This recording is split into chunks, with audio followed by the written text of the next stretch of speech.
बीच देहरादून से एक बड़ी खबर आ रही है, उसका रुख करेंगे। मुख्यमंत्री की प्रदेशवासियों को रक्षाबंधन की बधाई। रक्षाबंधन पर महिलाओं के लिए बसों में फ्री रहेगी यात्रा, ये धामी ने कहा है। सांस्कृतिक परंपराओं से जुड़े इस पर्व का ऐतिहासिक महत्व है। बहनों की सहभागिता के बिना राज्य के विकास की कल्पना नहीं की जा सकती। मुख्यमंत्री की प्रदेशवासियों को रक्षाबंधन की बधाई। सांस्कृतिक परंपराओं से जुड़े इस पर्व का ऐतिहासिक महत्व है, ये कहा है उन्होंने। मुख्यमंत्री की प्रदेशवासियों को रक्षाबंधन की बधाई। रक्षाबंधन पर महिलाओं के लिए बसों में फ्री रहेगी यात्रा।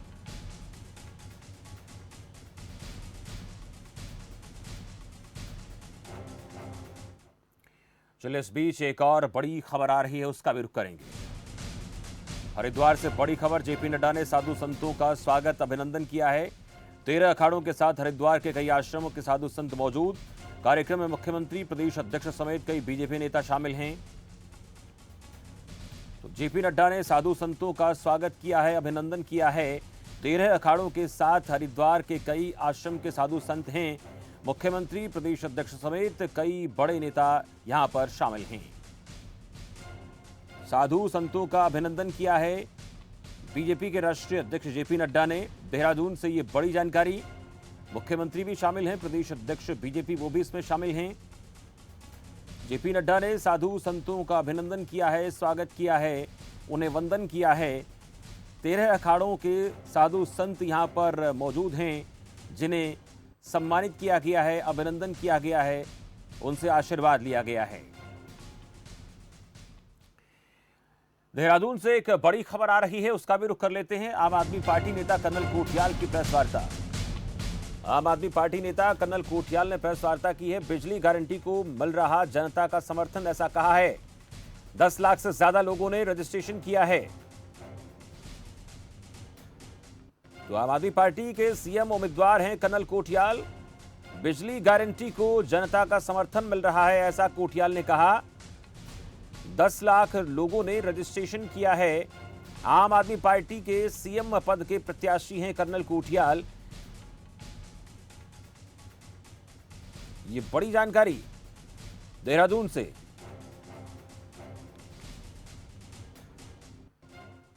हमारे जो वॉलंटियर्स थे वो हर घर में, हर इलाके में, पहाड़ में और प्लेन्स में जाने शुरू हुए। पहले लोगों को समझाया इस बिजली का मकसद क्या है जो हम दे रहे हैं, और उसके बाद में रजिस्ट्रेशन कैसे कराया जाए कि वो कॉल करेंगे, रजिस्ट्रेशन होगा उनका, और जिस दिन हम सरकार पे आएंगे उस दिन ये बिजली उनको एकदम से फ्री प्रोवाइड करी जाएगी। आज मैं ये शेयर करना चाह रहा हूँ आपसे कि इसका रिस्पॉन्स इस तरीके से आ रहा है कि बारिश चल रही है पहाड़ों में, कई जगह एकदम से मूवमेंट मुश्किल हो रहे हैं, लेकिन 11 जुलाई से 2 दिन और ले लो, 13 जुलाई तक जो हमने ट्रेनिंग कराई और उसके बाद ये कैंपेन लॉन्च करा, तो हमारे कल 10 लाख यूनिट जो है, मतलब जो फिगर है वो क्रॉस कर गया है। मतलब 10 लाख से हमने ऊपर अभी हमारे इसमें रजिस्ट्रेशन हो गए हैं। वह उत्तराखंड मिशन 2022 को लेकर बीजेपी के राष्ट्रीय अध्यक्ष जेपी नड्डा ने शंखनाद किया है। जेपी नड्डा उत्तराखंड के 2 दिवसीय दौरे पर हैं। 2022 विधानसभा चुनाव के लिए ये बैठकें अहम मानी जा रही हैं। जेपी नड्डा ने पूर्व सैनिकों के सम्मान में ऋषिकेश में कार्यक्रम का आयोजन किया। इस दौरान कार्यक्रम में मुख्यमंत्री पुष्कर धामी मौजूद रहे। नड्डा ने सैनिकों को संबोधित करते हुए कहा कि उत्तराखंड देवभूमि भी है और वीर भूमि भी है। इसके साथ ही डिफेंस बजट की बात भी कही कि मोदी सरकार 1,47,000 करोड़ का था ये बजट, लेकिन मोदी सरकार में 4 लाख करोड़ से ज्यादा हो गया है।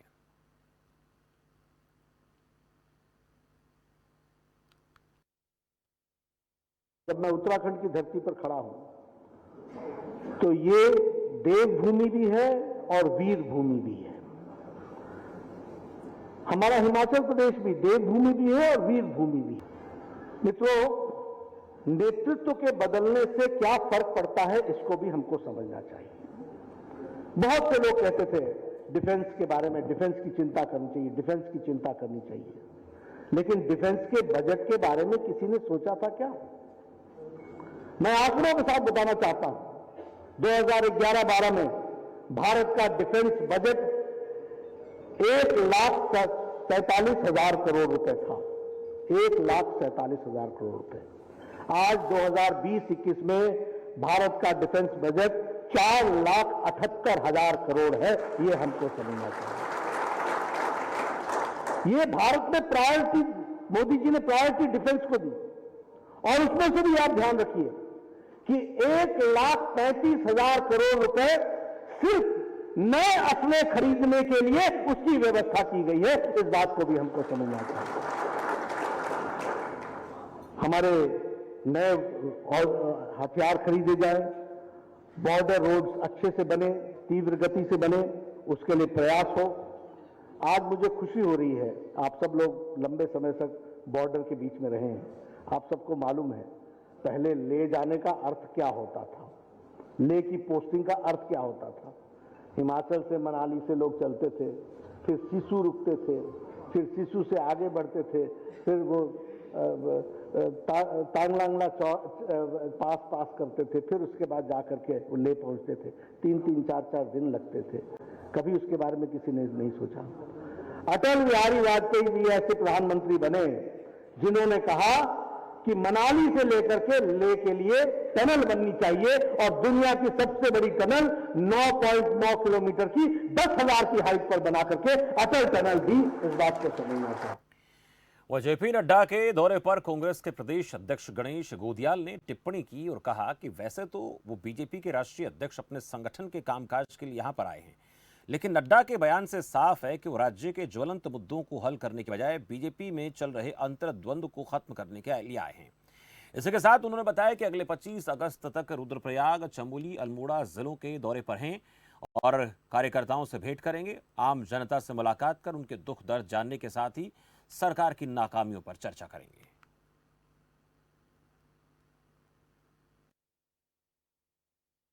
वो भारतीय जनता पार्टी के नेता हैं, वो अपनी पार्टी के कामों से यहाँ पर आ रखे होंगे, लेकिन जो उन्होंने ये वक्तव्य दिया कि हम जो असंतुष्ट लोग हैं उनकी लिस्ट बनाएंगे और उन सब असंतुष्टों को हम एड्रेस करेंगे, उनको बात करेंगे, ये दर्शाता है कि भारतीय जनता पार्टी में अंदर ठीक ठाक नहीं है। और असंतुष्टों की बात अगर राष्ट्रीय अध्यक्ष कर रहे हैं तो इसका अर्थ ये है कि उत्तराखंड प्रदेश में उनके कार्यकर्ताओं में संतुष्ट कम और असंतुष्ट ज़्यादा हैं। वो यहाँ पर असंतुष्टों को एड्रेस करने आए हैं और इस प्रदेश के मसलों को हल करने के लिए नहीं आए। वह लगातार बढ़ रही महंगाई को लेकर पूरे उत्तराखंड में कांग्रेस सड़कों पर उतर आई है। राजधानी देहरादून में पूर्व मुख्यमंत्री हरीश रावत, प्रदेश अध्यक्ष गणेश गोदियाल समेत कांग्रेस के तमाम नेता और कार्यकर्ताओं ने धरना प्रदर्शन किया। इस दौरान पूर्व मुख्यमंत्री हरीश रावत ने केंद्र और राज्य सरकार पर बढ़ती महंगाई को लेकर निशाना साधा।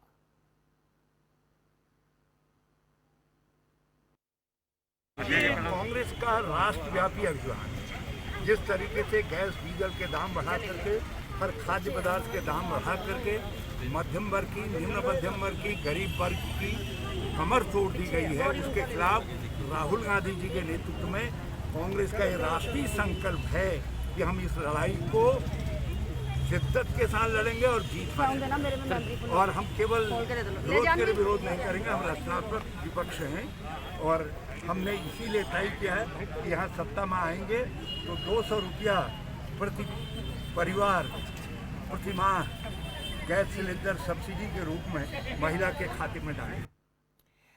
चलिए, वक्त हो चला छोटा सा ब्रेक का। ब्रेक के बाद जल्द हाजिर होते हैं।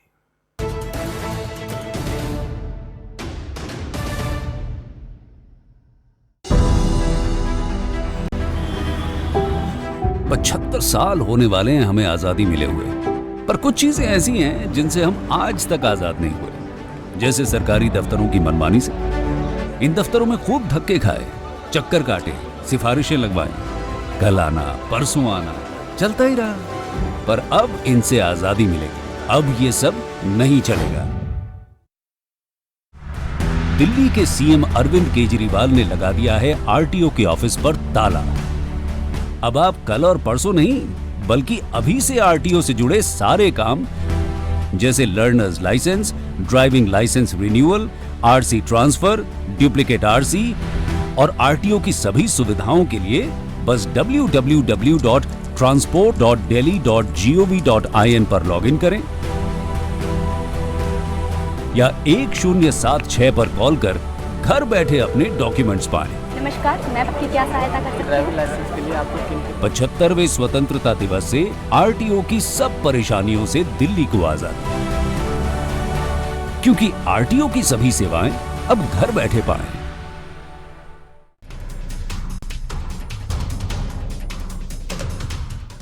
कोरोना काल में कैसे सरकार ने जीता हरियाणा वासियों का मन, कैसे वैक्सीनेशन के संग लड़ी कोरोना से जंग,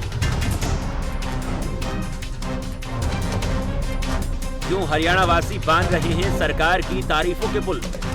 कोरोना काल में हम हरियाणा सरकार का, माननीय मुख्यमंत्री जी का हार्दिक अभिनंदन करते हैं कि कोरोना काल में जिस तरह से उन्होंने बढ़ चढ़कर आगे आकर लोगों के लिए जो कोरोना काल में किया है, बहुत ही सराहनीय कदम है। कैसे तेज हुआ हरियाणा में वैक्सीनेशन अभियान, कोरोना से जंग वैक्सीनेशन के संग। देखिए आज शाम 7:30 बजे और रात 8:30 बजे और कल सुबह 7:30 बजे सिर्फ खबर फास्ट पर। Roop Mantra ayurvedic face cream and face wash. इसमें है हल्दी चंदन के साथ एलोवेरा, नीम और बादाम तेल जैसी 12 खास आयुर्वेदिक जड़ी बूटियाँ। भारत विकास नहीं करता क्योंकि इनकम टैक्स सिर्फ 2% लोग भरते हैं और सब्सिडी लेने वाले 40% से भी ज्यादा लोग हैं। भुट्टे के चावल लेने हैं या इनकम टैक्स भरने वाली कैटेगरी में आना है। 50,000 रूपए महीने का टारगेट है तो ICS पे पढ़कर सरकारी नौकरी लग जाओ, और 5 लाख रुपए महीना कमाना है तो ICS की फ्रेंचाइजी ले लो। तुम पढ़ोगे तो देश आगे बढ़ेगा, तुम कमाओगे तो देश तरक्की करेगा। देखिए ICS रोजाना शाम 6:30 से 7 तक सिर्फ खबर फास्ट पर। मुल्तानी कोका, कफ सिरप, तुलसी, वसा, यस्ती मधु, पिपली के गुणों से भरपूर, जो खांसी पर करे तुरंत असर, ताकि बदलते मौसम के साथ आप न बदलें। खूबसूरती के लिए सिर्फ हल्दी चंदन वाली क्रीम, ये बीते जमाने की बात है। आज आपकी स्किन को चाहिए कुछ एक्स्ट्रा, जैसे Roop Mantra ayurvedic face cream and face wash. ये कोई कॉस्मेटिक नहीं, आयुर्वेदिक औषधि है।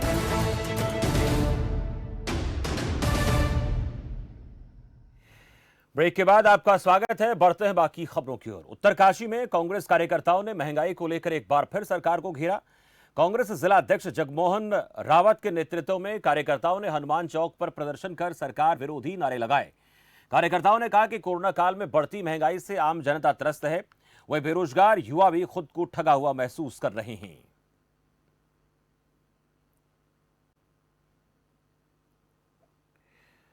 उत्तराखंड विधानसभा चुनाव के पहले पूर्व मुख्यमंत्री हरीश रावत ने ऐलान करते हुए कहा कि अब कांग्रेस पार्टी जो भी काम करेगी श्री गणेश के साथ करेगी। इसके साथ ही कहा कि कुमाऊं और गढ़वाल के दोनों मंडलों में कांग्रेस पार्टी परिवर्तन यात्रा निकालेगी।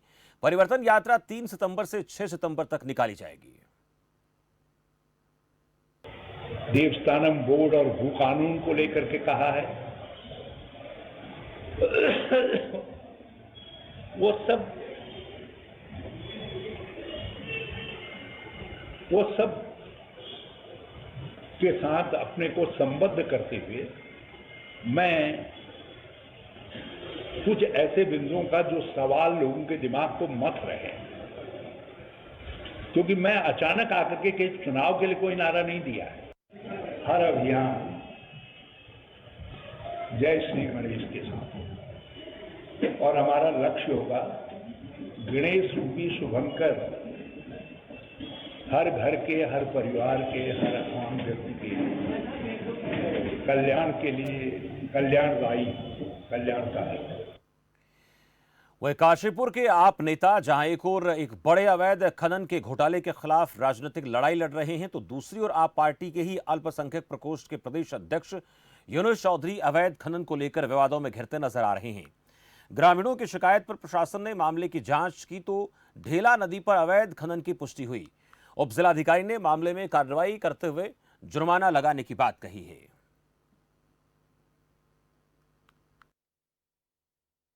जी, आपके माध्यम से ही हम लोग को पता चला था, मीडिया के माध्यम से, कि कहीं पे अवैध खनन चल रहा है और मिट्टी भी क्या कहते हैं कि निकाली जा रही है। तत्काल उधर टीम भी भेजी गई और जिन व्यक्ति द्वारा किया जा रहा था उनके द्वारा कोई भी परमिशन प्रशासन से नहीं ली गई थी। कम्प्लीटली वो अवैध खनन की श्रेणी में आ रहा है और उस पर हम लोग ने चालान की प्रक्रिया और पूरे ज़्यादा से ज़्यादा पेनाल्टी की प्रक्रिया हमने शुरू कर दी है।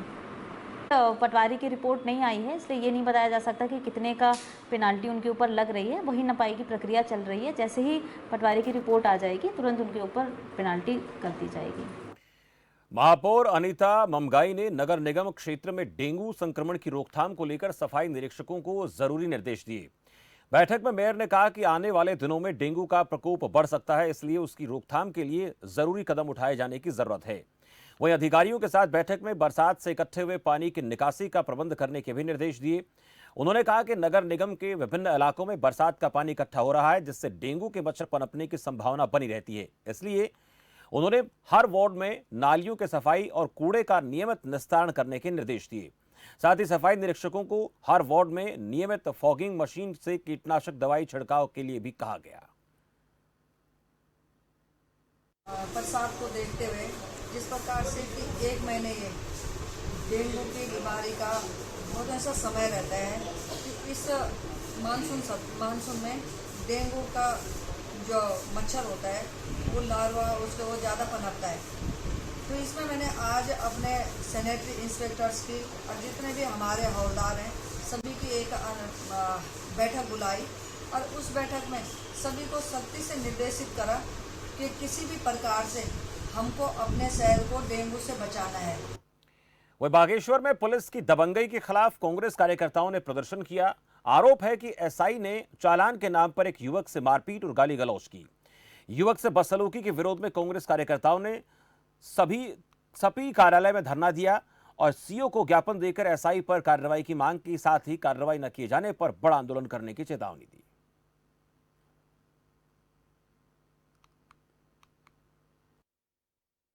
मैंने कहा सर चालान मेरा सर कल से नहीं होगा, अंदर सीट बेल्ट नहीं पहनी थी मैंने सीट बेल्ट नहीं पहनी थी तो मैंने कहा सर गलती होगी, कोई नहीं सर दोबारा। मैंने कहा सर आइंदा नहीं होगा। बोल रहे 100 रुपये दे, मैंने 200 का नोट दिया, 200 का नोट दिया। मैंने कहा सर इतने में आपने चालान कर दिया। बोला तो 2 मार दी मेरे कान में मारी। तो मैंने कहा सर ये गलत है। बोला तो फिर मारी, एक और मारी फिर पीछे से। जो पुलिस मैनुअल में कहीं पर भी नहीं है कि भाई आप पुलिस के अधिनियमों का ऐसे दुरुपयोग करेंगे, पुलिस नियमों के लिए ऐसे दुरुपयोग करेंगे। और हमने इस संबंध में अभी तत्काल जो है आईजी कुमाऊं को भी कहा कि भाई उसके खिलाफ कार्रवाई हो। और जब पुलिस के द्वारा ऐसी कार्रवाई करी जा रही है, लोगों को प्रताड़ना करी जा रही है कोरोना के नाम पर, दूसरे ट्रैफिक व्यवस्था के नाम पर, तो भाई उस कानून व्यवस्था का हम लोग यहाँ पर पुरजोर विरोध करते हैं। युवक कांग्रेस के जिलाध्यक्ष कवि जोशी ने जो कदम उठाया है हम उसके समर्थन में यहाँ पर आ रहे हैं। वह उत्तराखंड के लक्सर में पुलिस ने एक बड़े वाहन चोर गिरोह को गिरफ्तार किया है। आपको बता दें कि गिरोह लंबे समय से उत्तराखंड और उत्तर प्रदेश में वाहन चोरी की घटनाओं को अंजाम दे रहा था। चोरी की गई मोटरसाइकिल का नंबर बदलकर अन्य राज्यों में बेच देता था। गिरफ्तार हुए चारों अपराधियों पर संबंधित धाराओं में मुकदमा दर्ज कर जेल भेज दिया है। वह इस पर एसपी देहात परमेंद्र सिंह डोभाल ने बताया कि पिछले कुछ समय से क्षेत्र में वाहन चोर सक्रिय थे, जिनको पकड़ने के लिए एक टीम गठित की गई थी और जिससे आज सफलता हासिल हुई। 4 आरोपियों को 12 चोरी की मोटरसाइकिल के साथ गिरफ्तार किया गया है और पुलिस पूछताछ में पता चला कि इसमें कई और लोग भी शामिल हैं, जिनकी गिरफ्तारी के लिए कोशिश की जा रही है।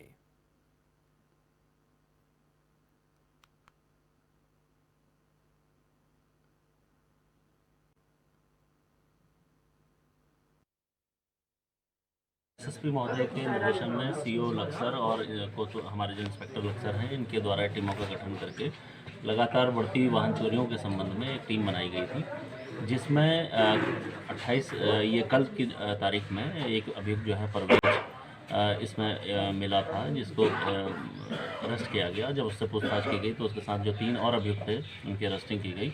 कुल 12 गाड़ियाँ अभी हम लोगों के द्वारा रिकवर की गई हैं और भी गाड़ियां हमें इसमें मिलने का है। एक अभियुक्त इसमें भी फरार चल रहा है। चलिए, उत्तराखंड स्पेशल में फिलहाल मेरे साथ इतना ही। देश दुनिया की तमाम अहम खबरों के लिए आप देखते रहिए खबर फास्ट। नमस्कार।